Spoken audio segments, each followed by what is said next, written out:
Hi everyone, I'm Stuart Russell and welcome to the CEDAR Circle, a series of hopefully regular interviews where we sit down with some of the most interesting names in audio and spend some time digging into what they do, how they do it, and perhaps more importantly, why.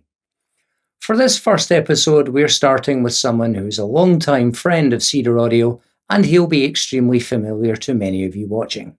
Adam Ayan is owner and chief mastering engineer at Ayan Mastering. Based in Portland in Maine, Adam has worked in the mastering world for over 3 decades, won multiple Grammys, and his resume reads like a who's who of rock and pop royalty.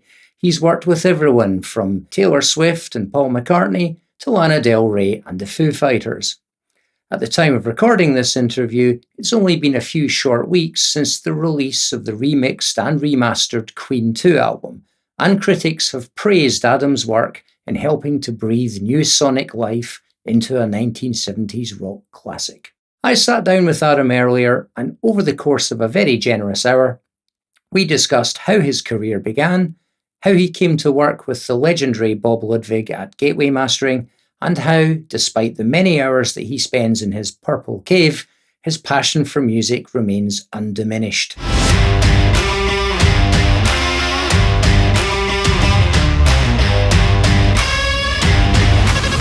So we're here with Adam. Adam, it's great to see you. I know you're an incredibly busy guy, so I really appreciate you taking the time to chat with us today. Absolutely, my pleasure, Stuart. Thanks for having me. No, thank you. I guess the best place to start with this then really is the beginning. So perhaps you can talk a little bit about the early stages of your career and what it was that made you decide that you wanted to have a life on this side of the studio window.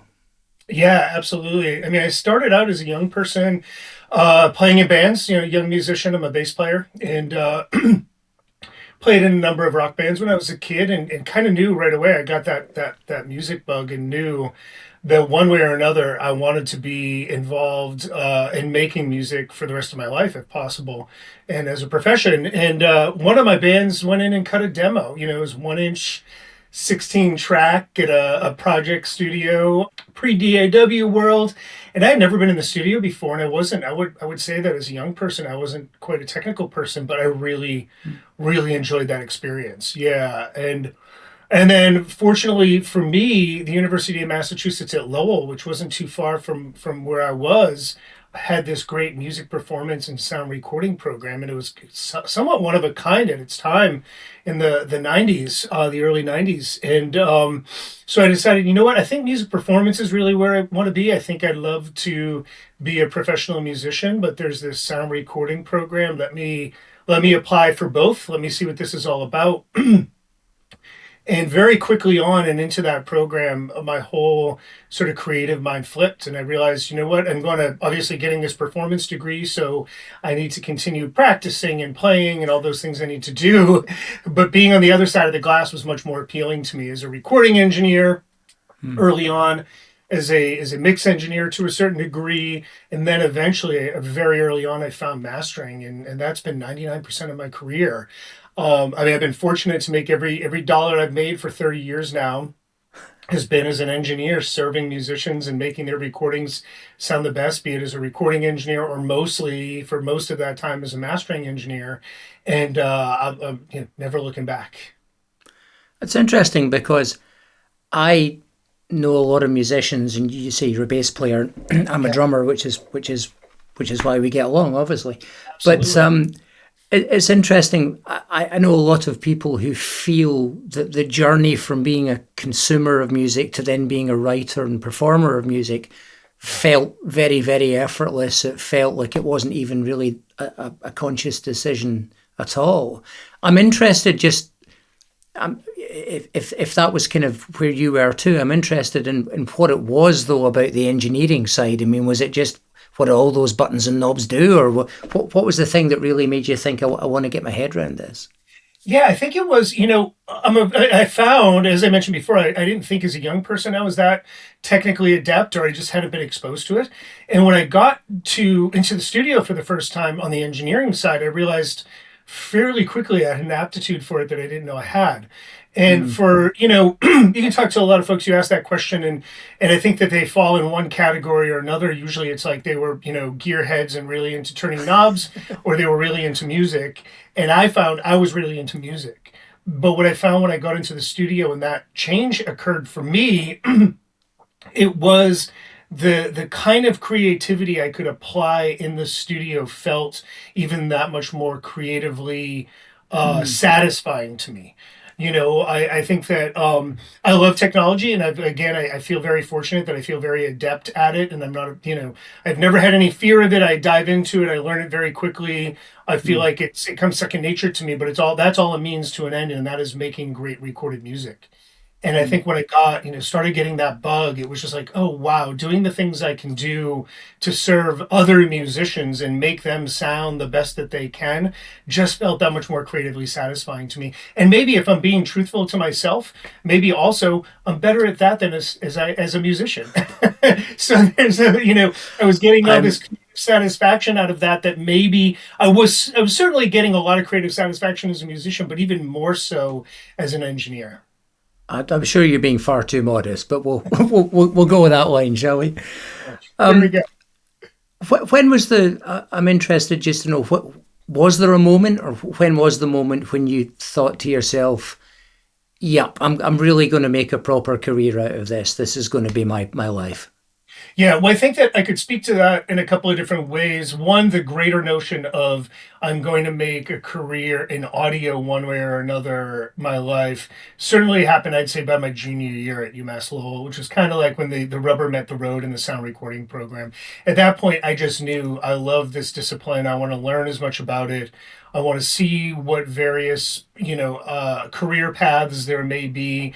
My heart was really in a music career path, but I could see other potential career paths, maybe sound and film is also looking really interesting. So I'd say by about that point in time, what that would have made me about 19, 20 years old, I knew one way or the other. If I backed up a couple of years, I knew one way or the other I was going to have a career in music, and I thought it would be in performance. By that point, say about 20, I knew one way or the other it was going to be in audio. And then the second Mm, way I would answer that is fast forward one more year. My senior year at that program, I was the president of our Audio Engineering Society chapter. And my main job was asking folks in the industry to come and speak for our student chapter and our student body on a regular basis. And at that point in time, anybody I asked to speak, I asked a huge cross section of people in the industry to come and speak. I would learn anything I could about their particular discipline. Things that were more niche, more specific than what we were just getting in the classroom. And I like to joke that was, I'd have to go to a computer lab on an old, actual Mac, one, all in one box, and yeah. be browsing the internet with Alta Vista, trying to learn anything I could about these disciplines, find books if they existed. So it was a whole other world in the 1900s. Mm, But one person I asked to speak at that time was the legendary mastering engineer Bob Ludwig, who had come up here to Portland and had built Gateway Mastering just a few years before.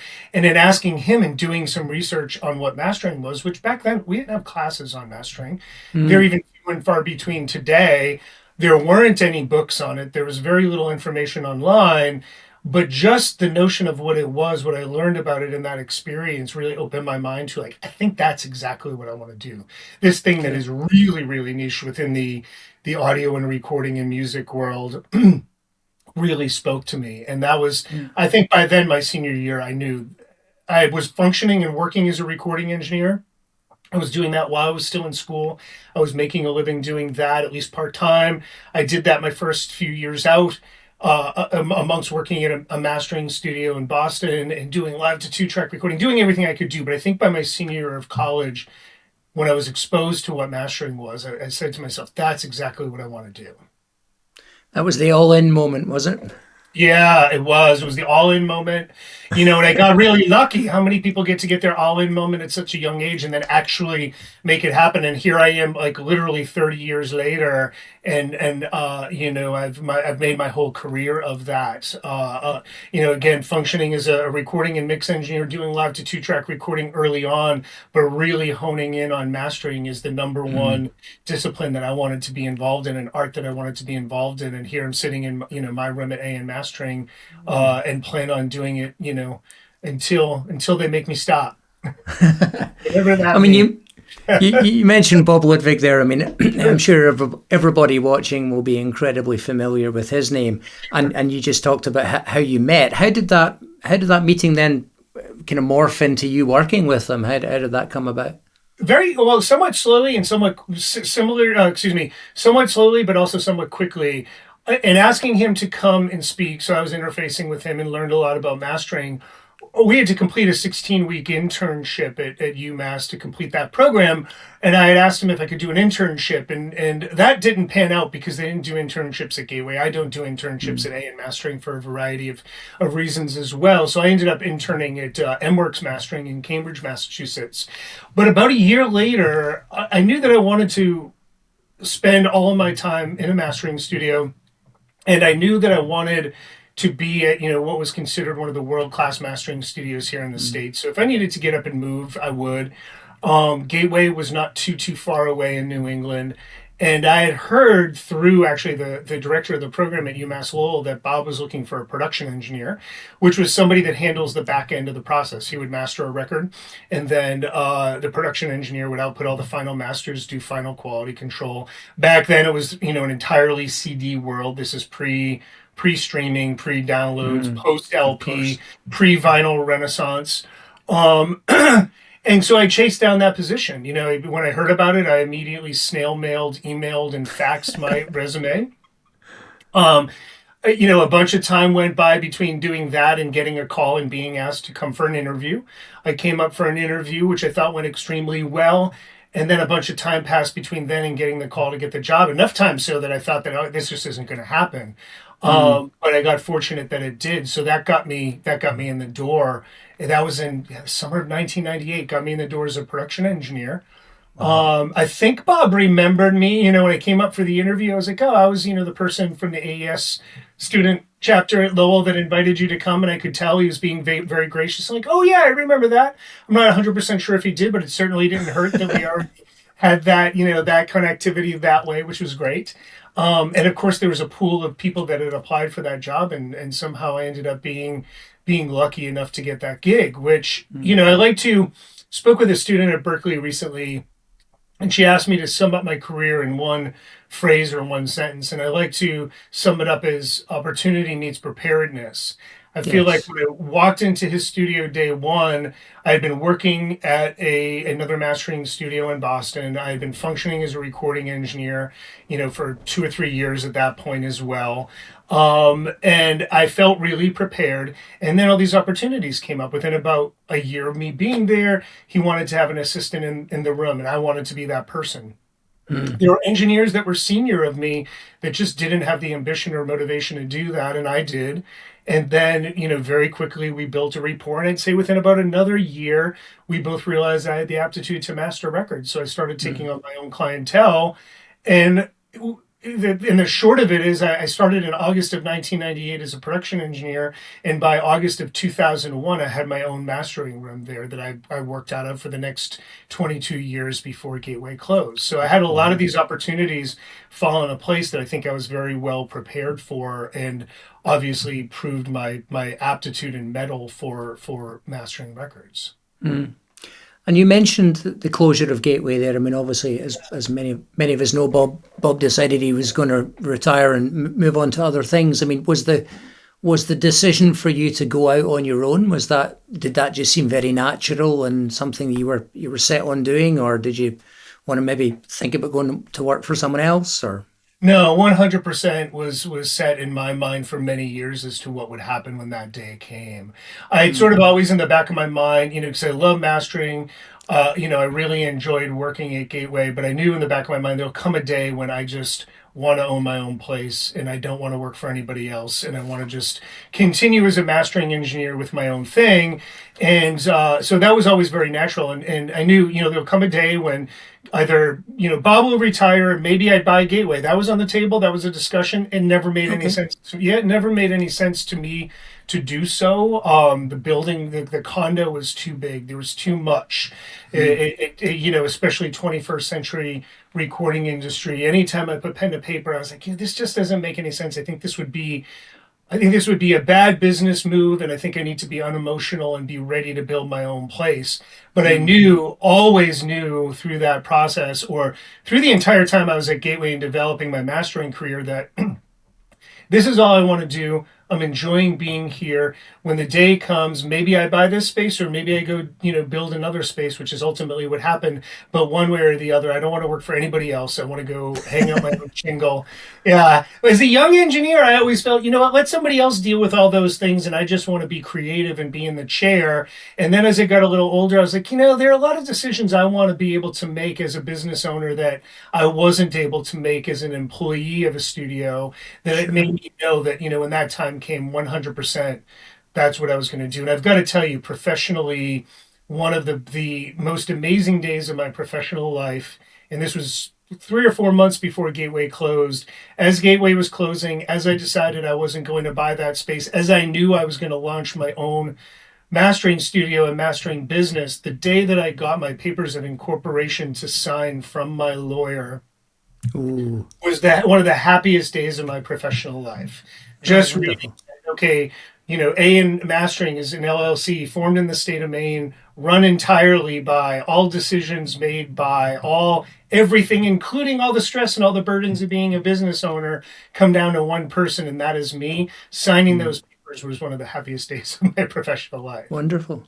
Yeah. And in terms of your own facility then, I mean, did you have a very clear, and I suspect I know the answer to this already, but did you have a very clear idea of how you wanted the studio to look and feel in terms of the aesthetic, in terms of the equipment? Absolutely, 100%. 100%. I knew, in so many ways, I knew what I wanted to do. I wanted to somewhat emulate our rooms at Gateway, but improve upon them, which we were able to do, especially, in the 21st century, using materials that didn't exist in the 1990s. Using modular materials with GIK acoustics and being able to set the room up, but then be really tweaky with it, as opposed to building everything into the walls.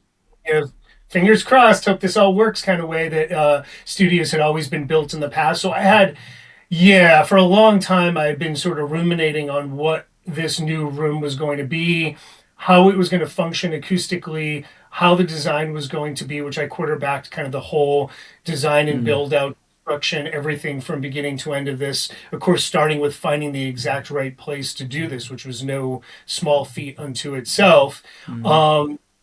I knew everything I wanted to do in terms of acoustics and sound, which was make a room that was at least as good, if not better, than our rooms at Gateway. And by good in the mastering world, as it is in the recording and mixing world, but I find is so true in the mastering world, is having a sonic benchmark, having a room that was as neutral as possible. As I used to say when we were working from analog tape, when you hit play on the tape, hearing what exists for audio on that tape is true as to what is on that tape in a room without the room coloring it. Same goes for hitting the space bar and playing those ones and zeros back, having them play in the room in a way that's like, no, that's exactly how it sounds without the room coloring it. So that was the most important thing. And then the second, very close second, was the aesthetics. As you can see behind me, I've created a vibe here that I feel really comfortable to be creative in, that I enjoy sitting in every day. And whenever clients come and sit in, they also seem to be really, really comfortable. So everything down to the colors, which match the branding of the business itself, purple, black being my two favorite colors, purple, black, white walls, all the GIK acoustics baffling that is colored to the brand, and just, both setting a sonic benchmark in the room in terms of the acoustics, but also a feel that is unique to what I like. That sounds like it. It sounds like you've built the nest that you feel most comfortable in, so why not? Yeah. What was the first? I'm sorry, go ahead. No, I was just going to ask him, what was the first project that you got involved in then after you cut the ribbon and, walked into your own place? Sure. Well, I can say, I had 2 steps in terms of getting into my own place. And it's an interesting story in a lot of ways, because Gateway was closing, and I only knew Gateway was closing 6 months before it did, which is not a long stretch of time to, number one, even just find a commercial space to do a build out in, and then, of course, do the actual construction. So I was really taking care to find kind of what I would call the unicorn of the right space to do this build out, which is where I'm sitting right now. But that took a while. So I had an interim step in between, but So I'm going to tell you about two, and I hope this isn't too lengthy. You can cut it if you'd like, but two interesting stories about stepping out of Gateway that are really, I think, fun and I'm very proud of. And one was I went into an interim space before finding the exact right space that I'm in now and doing this build out. And just before I went into that interim space, I actually only had 1 week of downtime between walking out of Gateway and starting out in my interim space. And I call it downtime. That week was hectic because that was setting up the interim space and getting it up. And it was the 4th of July week here in the United States. So what was beautiful about that was it's a slow week anyways, business-wise. So, but in leading up to it, I had a lot of clients that wanted to book with me that month. And because I was moving into this interim space and there were a lot of moving parts, literally moving stuff in, getting things set up, I was trying to, keep my promises to a minimum and keep, like, hey, let's book for the end of the month. If I can get to things sooner, I certainly will, but let's give myself a buffer here to get set up. And of course, I had some clients that were like, but I need you right away. I need you right away. I'd say, well, I don't want to miss out on your projects, but I want to, give plenty of a buffer. And I had one client that came to me. This was before I even moved into the interim space. This is like day 2, Gateway is closed. And said, listen, I have a single for this artist. Her name was Karis. She was a pop artist. Really, really awesome, really wonderful. Her manager came to me and he said, listen, I can't wait that 2 or 3 weeks that you want to build a buffer for.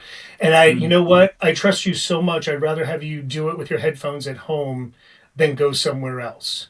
And I hadn't even thought about the prospect of that.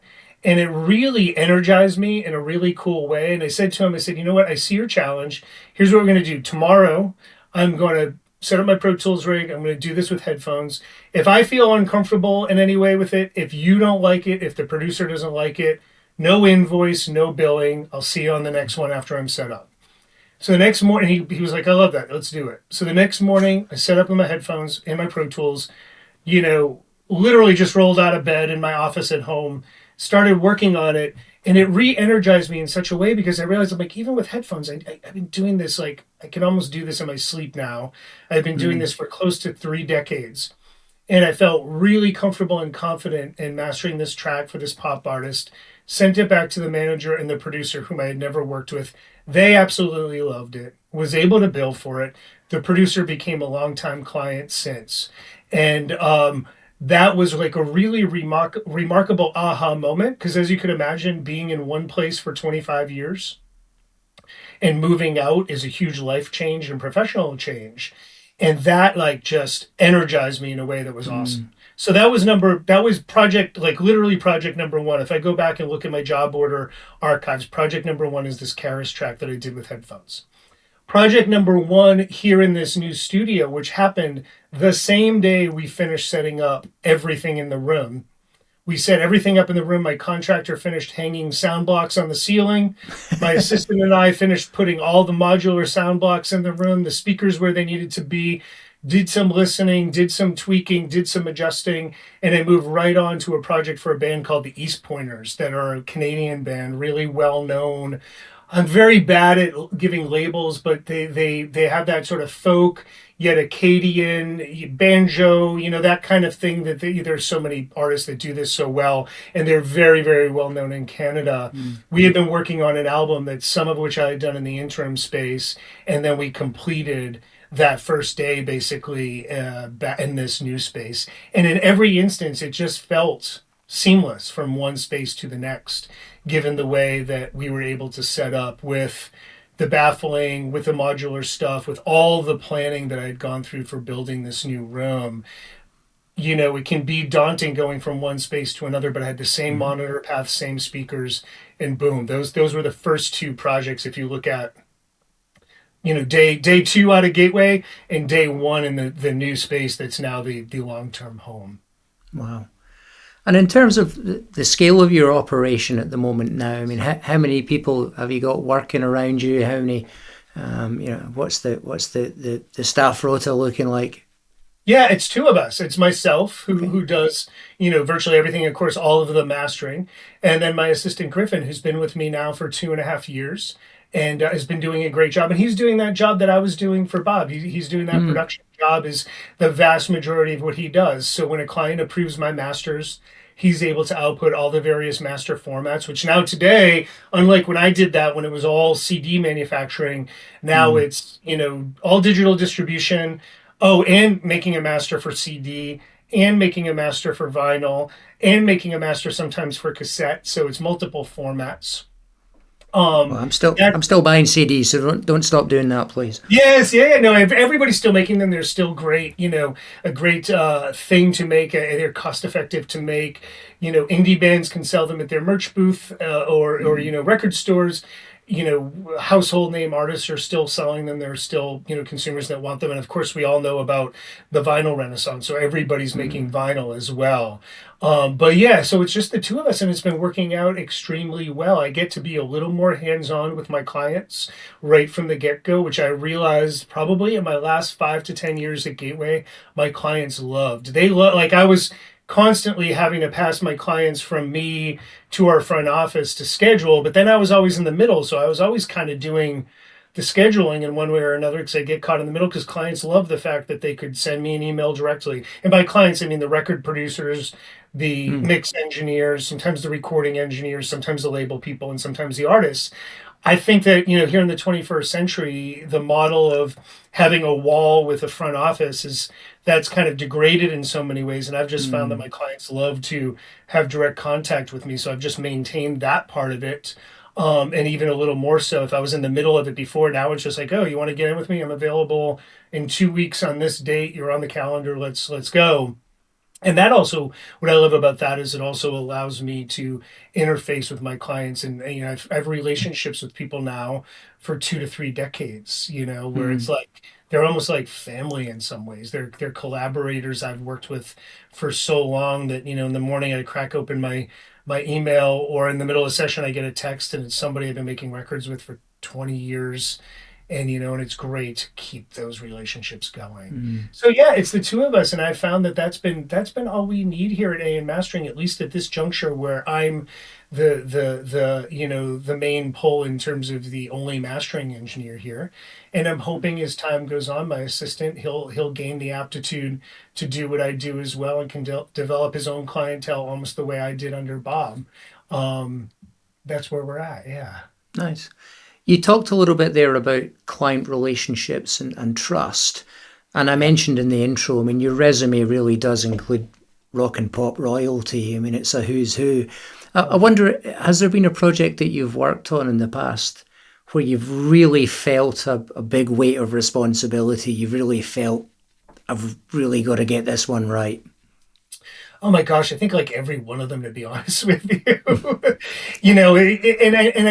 I've always said that I've been fortunate that yes, I've worked with so many really well-known household name pop artists, rock artists, Mm. country artists, Latin, and a lot of those whom have been heroes of mine since I was a young person, and a lot of new ones that have become heroes of mine, or some favorite artists of mine. But I also work with a lot of indie artists. In every project, I take some of that weight on that, Mm. that responsibility that my job is to help shepherd this artist recording this thing that means the world to this artist, whether it's an indie artist that nobody's heard of yet, or is a household name that I've adored for my entire life. I always feel that weight of like, this is a huge responsibility to help get them over the finish line sonically and help them birth, so to speak, this piece of art that they've labored over so intensely. So I struggle with that a little more as a younger person. If I wanted to be candid about it, Mm. because I put a lot of stress on myself, I would be like, "Oh gosh, I'm stressed out all the time because I take this so seriously."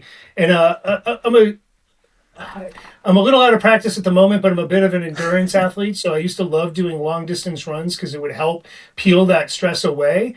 And I think as I've gotten older, my confidence has gotten to a place where I feel the burden of that, but I also, more than anything, feel the superpower of the, 50,000 hours or so I've spent doing this in my Yeah. adult professional life. But to get back to your original question, I feel like, of course, if I'm working with an artist that, like I did a live concert film for Paul McCartney, and that was just like a complete mind That blowing must be thing for so me. daunting. Oh, it's daunting just because I absolutely, he and Prince are my two favorite artists of all times. Mm. Beatles and Prince, and Paul and Ringo, not to pick favorites, but being two of my favorite, again, bass player, drummer. Um, Sometimes you get a little bit of that, but I learned early on you have to be able to compartmentalize that. I Mm. learned in my 20s, especially being a gateway and being around that all the time. I learned, and not in a flippant way, and in the most respectful way you could imagine. I learned I've got to compartmentalize the fanboy part of it and be able to say, you know Mm. what, I'm a professional. I know what I'm doing. I know what I'm doing really well. This is one of the most beloved artists of all time, including for myself, but for tens and hundreds of millions of people. I need to take that in my brain and I need to put that away and just focus at the job on hand and do the job to the best of my ability without letting that cloud or stress me out beyond that. So the stress I would always feel is just, again, no matter who the artist is the I don't want to call it a burden because it's a joy as well, but just Mm. the responsibility of doing the best job you can to help them shepherd their recording to the end, whether it's, again, an indie artist that you don't know yet and hopefully you'll know soon, or it's Paul McCartney. And when it's somebody like Paul McCartney, I've also got to be able to compartmentalize, like, don't let that get in my head. That needs to go Yeah. away. I can think about that when I go home at night and be like, oh my gosh, I just did something for Paul McCartney. That's amazing. But not when I'm sitting in the chair. Yeah. I mean, you wouldn't sleep, would you? It would just keep you Yeah, awake at yeah, night. exactly. Which would be a weeknight. And then, if they, and Paul didn't attend that, and I would, attended sessions are few and far between, especially these days. But if you've got somebody in the room with you, you need to be even better at compartmentalizing that because you can't let that, you need this especially, but this goes for any discipline and certainly every discipline in the recording industry. But mastering is such, in my opinion, having done a lot of things in this industry, mastering is such a heavy focus, at least for me, that I can't let that kind of thing cloud my focus in my mind. So whether they're in the room or not, but if they're in the room, obviously it's a whole other level of that. You've just got to be able to say, you know what, I got to take that and put it aside. And of course, be the most respectful to every artist you work with, because that's the name of the game, in my opinion, but also not let that cloud your focus and your ability to do the job well, if that makes sense. And that's an interesting point, actually, that you raise. I mean, I was going to ask you, are Yeah. artists and labels generally quite happy to kind of keep out of your way and just let you do your thing? Or have you had to manage input or, feedback from artists as to how the end product sounds? A little bit of both. I mean, number one, we definitely don't work in a vacuum, so everything goes Mm. out to the team, and that differs, and it varies from project to project as who on the team gets mastering references. But references always go out, and then the team can listen. And a lot of times, I have a good track record of version one is the one, but there's always going to be a little tweaking here and there, whether it's asking me to make some changes or they want to revisit some mixes that are feeling a little different now that they've heard them mastered, or whatever the case may be. But there's always going to be a little back and forth until it's finally approved. I would say, though, I said sort of a little bit of both, in the sense that for the most part, 99% of my clients want to just give me the thing and let me do my thing. And of course, give me Mm. details if there are special details and specific notes that they have. And then we can start the process of going back and forth if there needs to be changes. That's But interesting. So you've had artists then who have listened to masters and have yeah. then wanted to go back and revisit the mixes. Oh yeah, that happens. That happens fairly regularly. Yeah, Mm. I think only because some things become exposed. Details come out that maybe they didn't hear when they were mixing, and then all of a sudden become like, oh, maybe we just want to make this adjustment one way or the other, whatever it might be, whether it's a level thing or a balance thing or a tonal thing. That happens, yeah, on frequent occasion. And that's no, awesome mix, great mixes. They once they get mastered, though, like I said, some of these details and things come out that make them want to make a couple of changes here or there. They might ask me to make a few changes here or there. There's a variety of things that can happen going, say, from version one to version two, or version two to version three. But my batting average is really good in terms of version Mm. ones being the one. But we don't work in a vacuum, nor should we either, because again, my job is not it's not Adam Ayan's record or Ayan Mastering's record. It's each individual artist's record. So Mm. my hope is that what I do is really creatively conducive to what they're trying to convey with their recording, and the fact is it almost always is, but there's always going to be a little back and forth until we get to an approved version. Mm. But I never feel like, to answer your question with one more little side note, is I never feel like the pressure is like somebody's over my shoulder, Yeah. and whether they're literally over my shoulder when they're here or feeling like they're over my shoulder after I've sent out references, it's a collaboration is what it comes down to. And in terms of the projects that you've worked on in the past, I mean, what would you say has been technically the most challenging project, would you say? Oh gosh, well, it's funny I mentioned that McCartney project. That was a bit challenging, if only because it was a concert film, and Mm.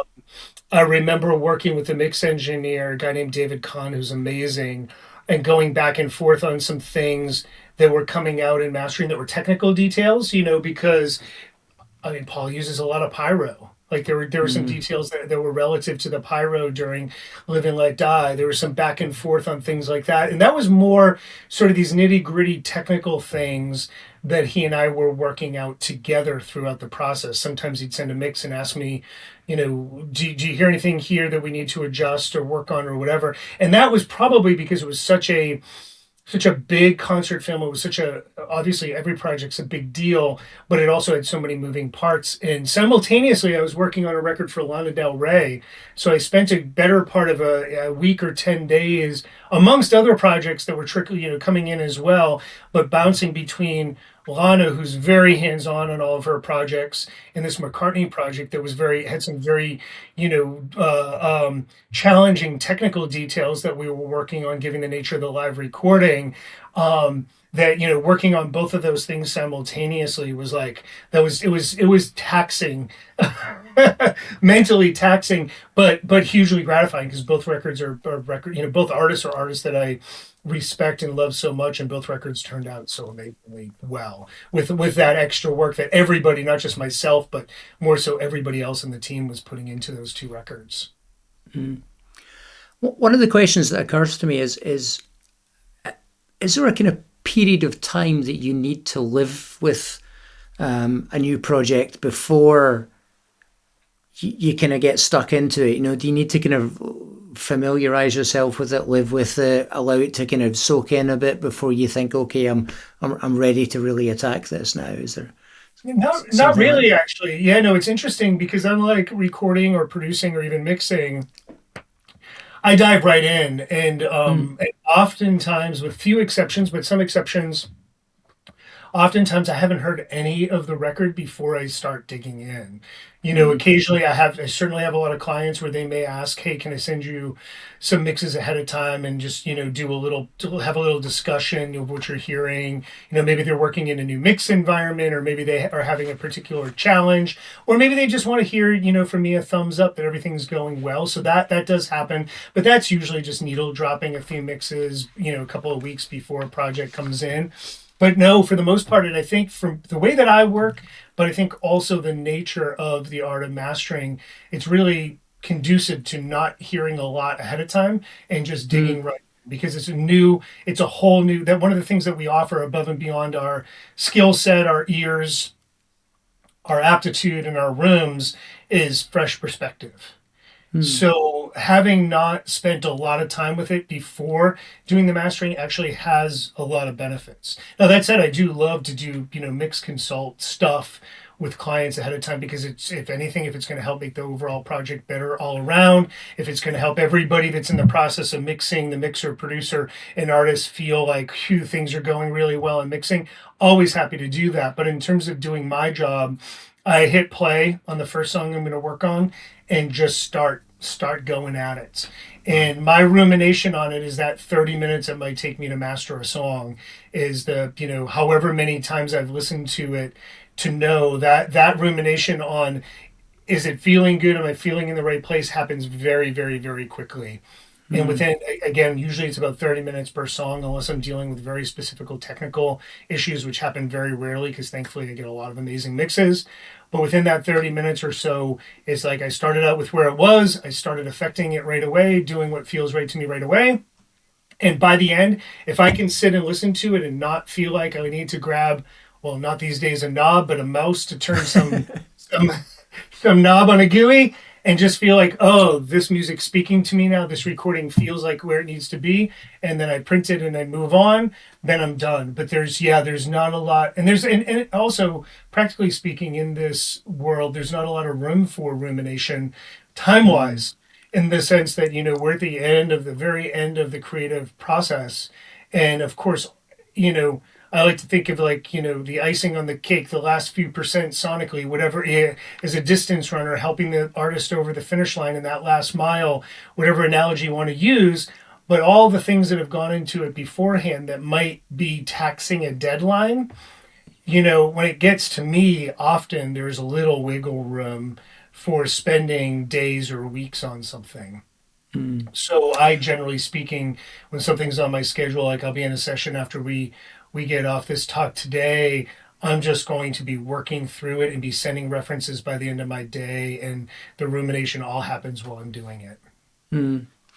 And I want to just quickly go back to that point you made earlier about compartmentalisation, which is a Yeah, hard word to say at this time of the day for me. But it is. Sure. um, do, do you? I mean, we all have our different, our own tastes and preferences in terms of music. I mean, do you find it harder to work with music that maybe isn't to your personal taste, or are you just able to draw that line and say, I'm just, I'm going to treat it like any other piece of music, even something that I care about or feel attached to? Yeah, I think it's the latter. I think I just draw that line Mm. and you put your professional hat is always on. Draw that line, and if anything, I think that if anything, it's a good useful challenge too. So yeah, I think you just draw that line. You're professional about it. You make it sound the best that it can. Being somebody that loves recorded music so much, even if it's not to my taste, I can always find huge value in a really well recorded, really well crafted record. So they're still always gratifying. I'd actually flip that question around, or flip it on its head and say sometimes the more challenging thing is working on something that I love so much. Because if Mm. I love it so much, I have sort of those rose tinted glasses, in the Yeah, sense you're that kind of. this is absolutely this sound, Yeah. whether it's I love it so much because, oh my gosh, this recording is so amazing, or I love it so much because I love the artist and I love the song and I love the performance. You can get a little too um, attached to it and not challenge yourself to push it as far as it needs to go in terms of Mm. creatively what you need to do. And that becomes even sometimes more of a challenge, because it's like, oh, I need to compartmentalize the fact that I love Paul McCartney, and no matter what, Live and Let Die is an amazing performance live. How do I, make sure that I'm not just looking through that lens of this is just amazing, and keeping that notion of this is amazing, but how can I make it even better? Mm. I want to turn to technology now a little bit, if we can. You talked earlier on about that move from turning a knob or moving a lever to interacting with GUIs. I mean, obviously we've moved from analog, we've gone vinyl, cassette to CD to downloads. Yeah. And that move from physical media to downloading and streaming has changed the way that pop music, especially, I think, is being written with much more focus on immediacy with the streaming platforms in mind. Do you feel like that has changed your job in any way from the production and mastering side?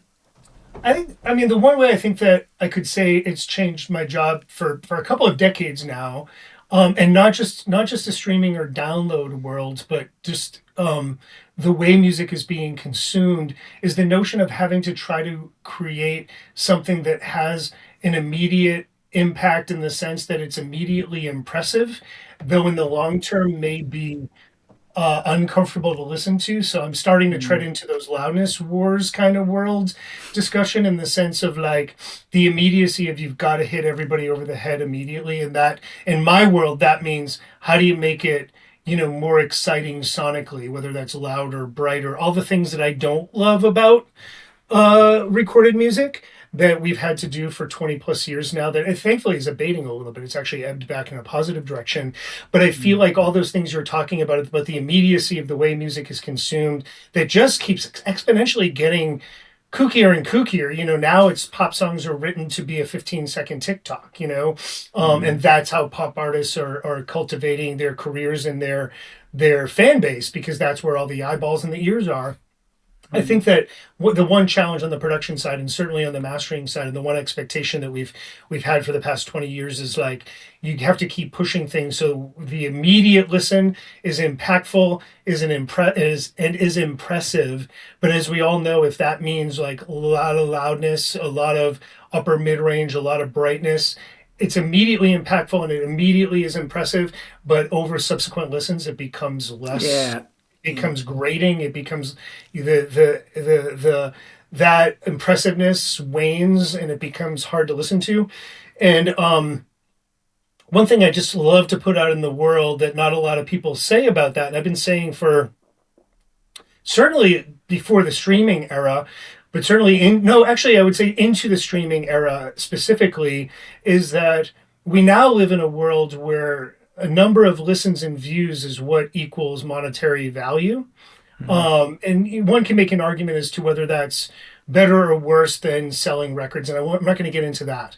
But what I want to get into from a production perspective is, if we now live in a world where the number of streams is the metric by which an artist can have the best career, whether that's creates that tipping point for their career because more and more fans are liking what they do. So it pushes the algorithm in their positive way, or even just the nuts and bolts of more streams equals more dollars in terms of royalty payouts. The one argument I make for not making records that are just immediately impressive, i.e. too loud, too bright, all the things that immediately capture somebody's attention, is that we also know that whether us professionals that know it consciously or just fans of music that maybe have a subconscious reaction, they stop playing it, you've just cut off your source of income if you've created any reason for somebody to stop playing your record. And if it's as silly as they stop playing it because, my gosh, it's screaming loud and it just is giving me a headache over time, even if somebody can't consciously say that, though I think a lot of people could, that's hurting an artist's income stream and their means of that very important metric of high streaming numbers. So what are we doing here in doing that? Maybe it helps at the onset to be impressive and get earballs, so to speak, right away. But if it means folks are going to stop playing it over time and it won't have the longevity, that's something to consider, that it could be an economic driver that drives how we do our things in the production world. And in terms of technology, I mean, where do you feel it helps and where do you feel like it perhaps hinders? The streaming aspect of things? Yeah, or in terms of how technology is developed from your perspective in terms of the tools that you're working with. Oh, sure, absolutely. I mean, I've been a huge proponent. I guess what I should say, I could say a million things in that regard, but I've been a huge proponent and a huge advocate of in the box, or I should say, for my career, in the box has become my world for well over a decade now, maybe close to 15 years. And as I say this, I'm sitting in front of my console. I have a beautiful DMC console, transfer console. I have some really nice analog pieces. They don't get turned on. They don't get used.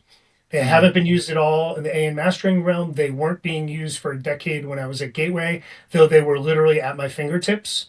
And I had challenged myself many years ago to see if I could do things completely in the box and get as good, if not, of course, the idea was, can I get better results?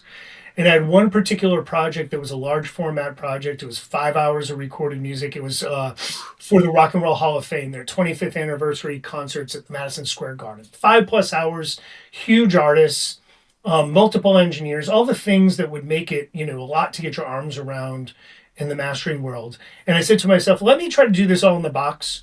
And let me compare and contrast doing that versus hybrid, using a combination of in the box and other digital hardware tools and analog tools.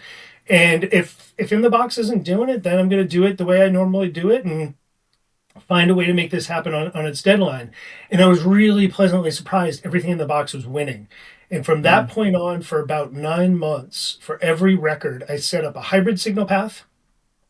and an in the box path. And every time in the box won. So Wow. I've been doing everything in the box for a long time and getting better results, better sonic results. It's opened up whole new sonic avenues to work completely in the box. So this gets back to your initial question of how has technology made things better?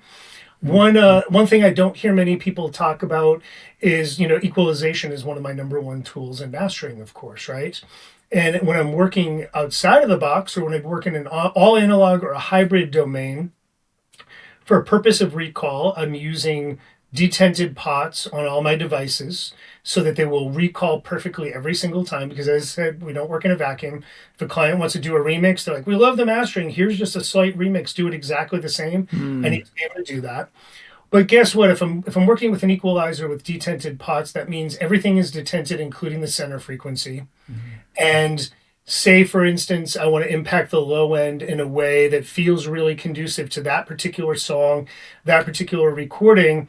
And with a detented pot on an analog device, I could choose 42 hertz, 53 hertz, 64 hertz, 71. And as I, sweep that span of detented center frequencies, okay, one of them works the best, but gosh, I wish it landed a little bit somewhere else. Well, in the box, I could choose 50.5 hertz. I could choose Mm. 60.2. I could basically sweep and say that's the exact spot that works for this particular song in this key with the kick drum that sounds that way and the bass guitar that sounds that way. I could never do that in a analog world. And that's just one of many examples of the ways the in the box technology and working with plugins has bettered my ability to master records. And if you could wave a magic wand and bring into being magically a piece of technology that doesn't exist now, what would it be? What would be the one thing that would just make your life so much easier?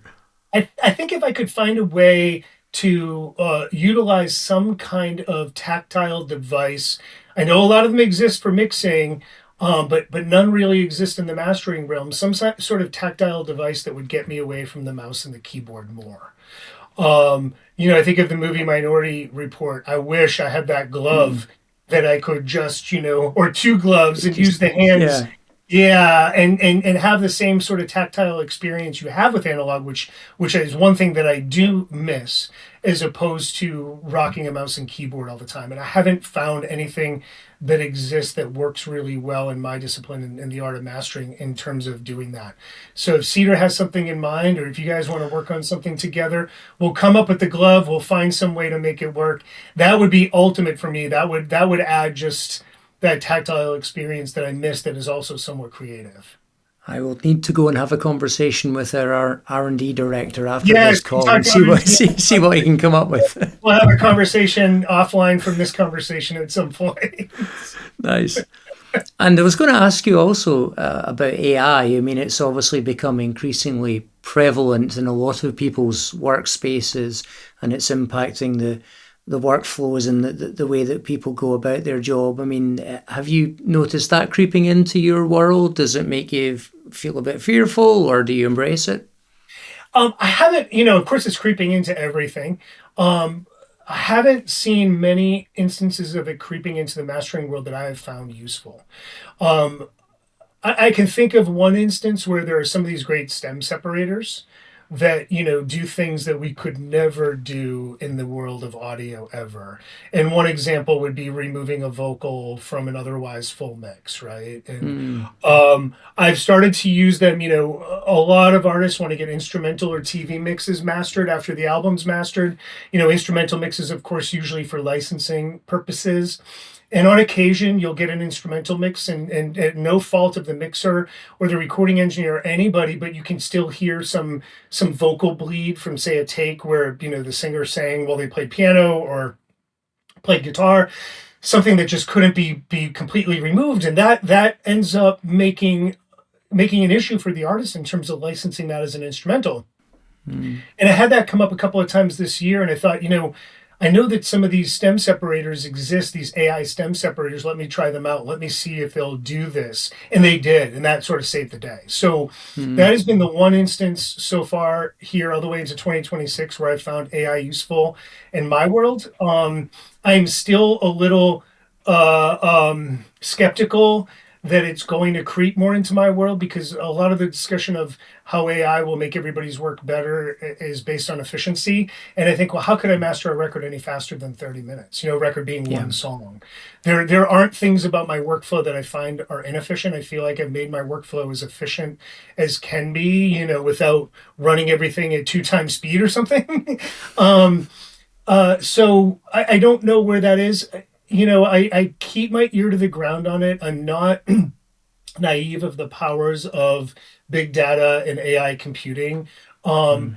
I will say, you know, of course, the one thing that comes up often is there are a few companies out in the world that are doing AI mastering, that you just upload and master something. And the one thing I'll say about those, and there have been some pre-AI, and these have been around for over 10 years now.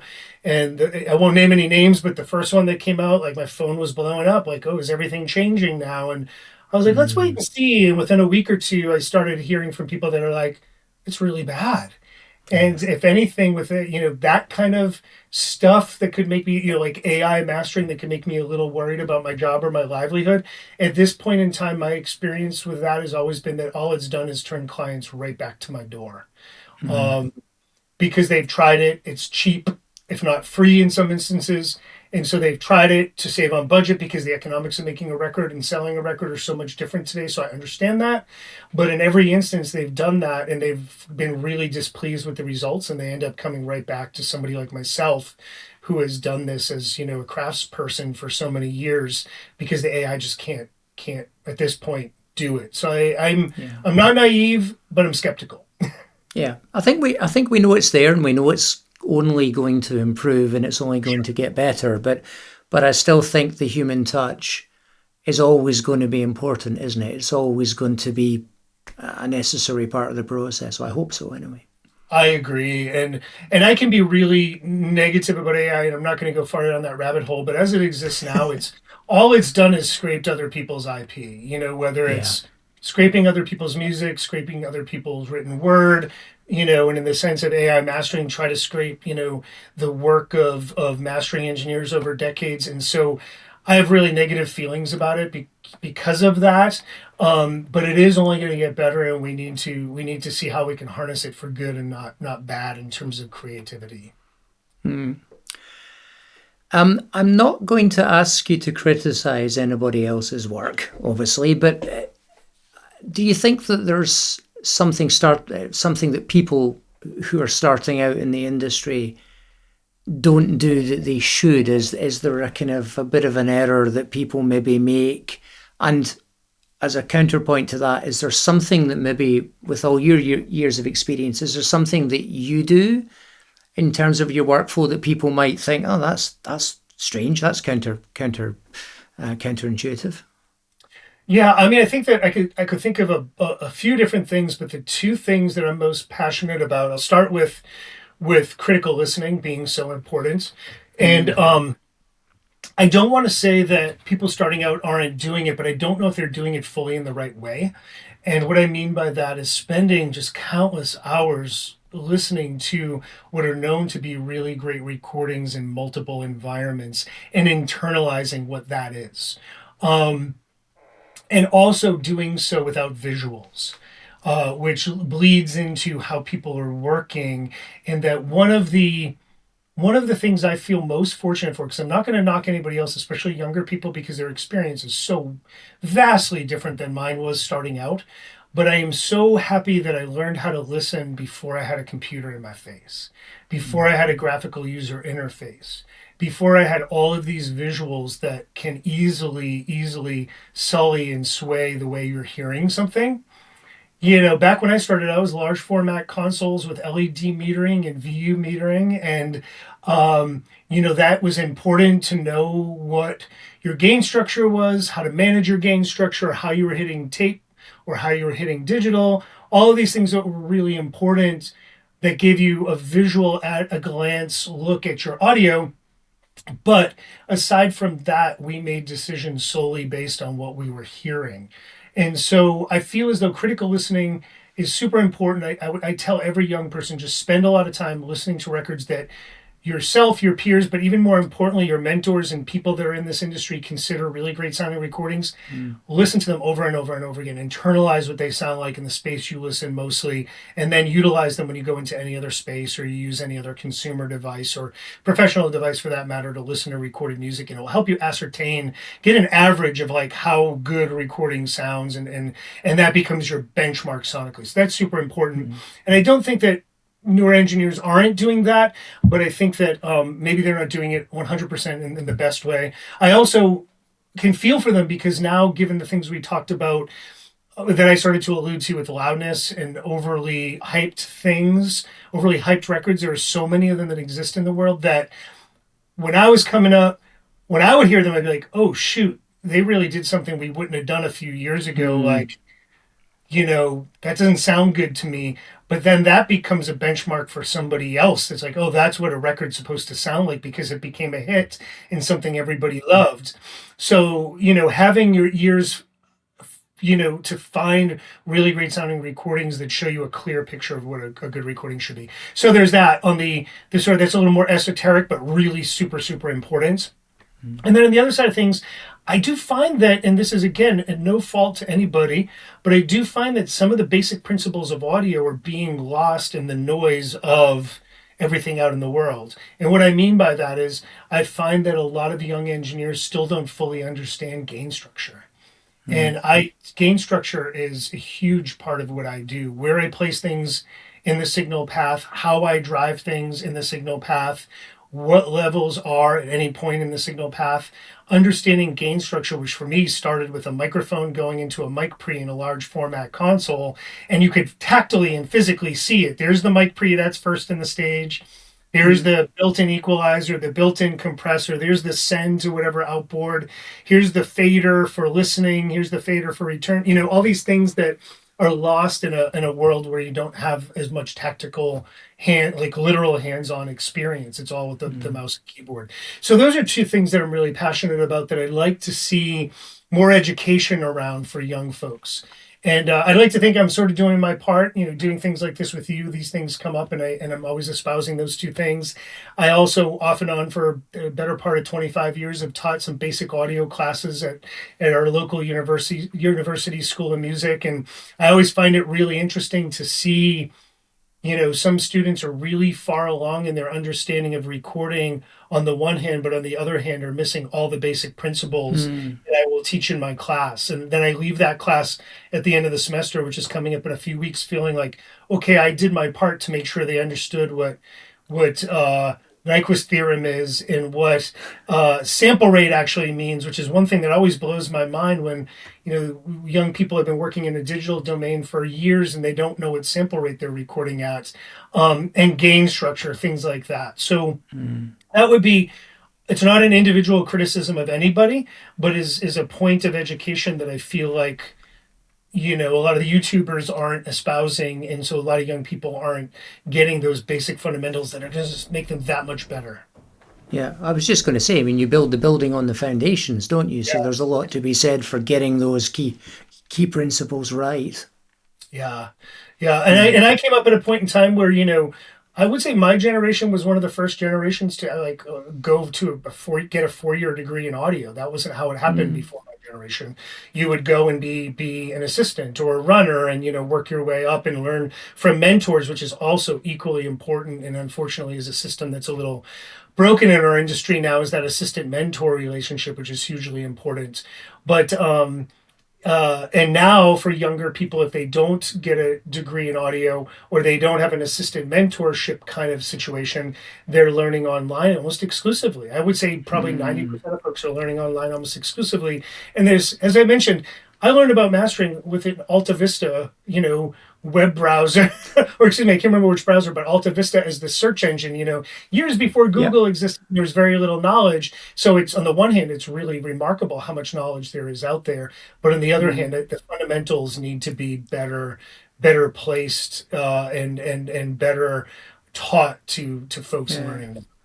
And I'm going to be controversial and suggest that we may have a bit of an advantage, perhaps, because we did live through that change from analog to digital to, we saw those format changes, we saw the consumption patterns change, and we lived through those, the kind of change in technology platforms. So maybe that gives us a bit of an edge. I don't know. I'm clutching at straws here, but Yeah, no, I don't disagree with you at all. In fact, I agree wholeheartedly. I feel that is an advantage I've had my entire career, is having started out in, more or less an all analog world and seeing the shift to an all digital world and learning as much about both things as I possibly could, but also that notion of starting in that all analog world, and not just for analog's sake, but for the sake of how we made records then.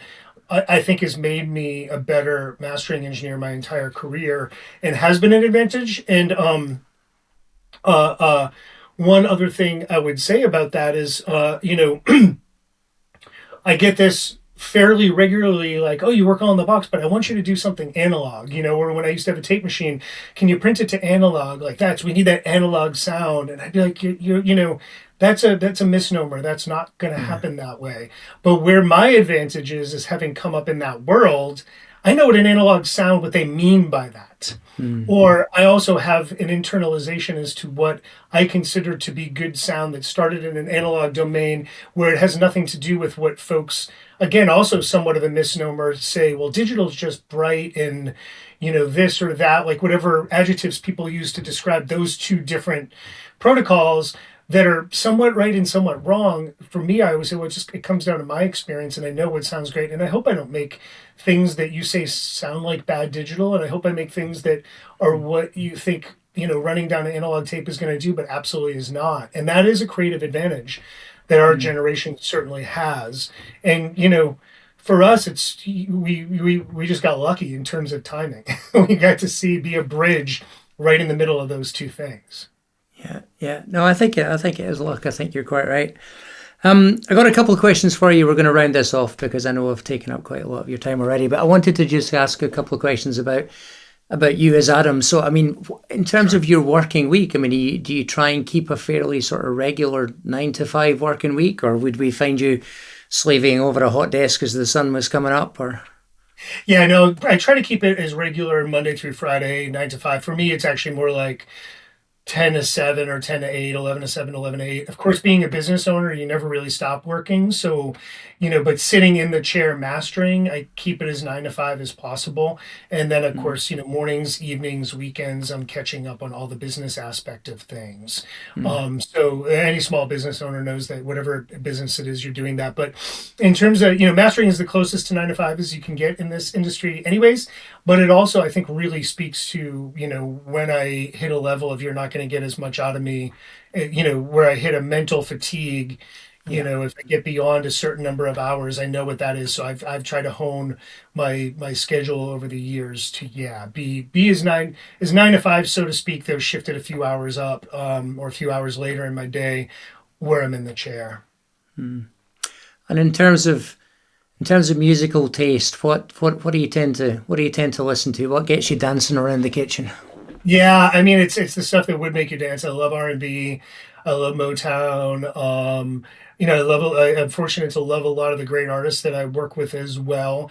But I keep, and again, this is the bass player in me, I keep going back to a lot of music that is rhythm section dominant, or at least in terms of the feel of it and that subconscious thing that makes you dance. So we're really fortunate. We have this awesome community FM station that also streams online that I listen to all the time, that plays, it's called WJZP, and they play jazz, soul, and R&B, but they lean very heavy on soul and R&B, that's what I love the most. And they'll play a lot of esoteric stuff that you can't get on a playlist usually. Like, you can dial up some cool 70s R&B playlists, which I do a lot at home, and I love that.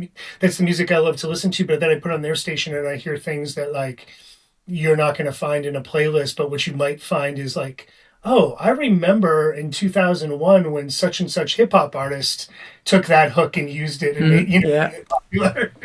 So that's kind of where I'm at. That kind of music is my favorite. It's funny you say that because a friend of mine was talking to me fairly recently about the Salsoul Orchestra, and of course they were a label.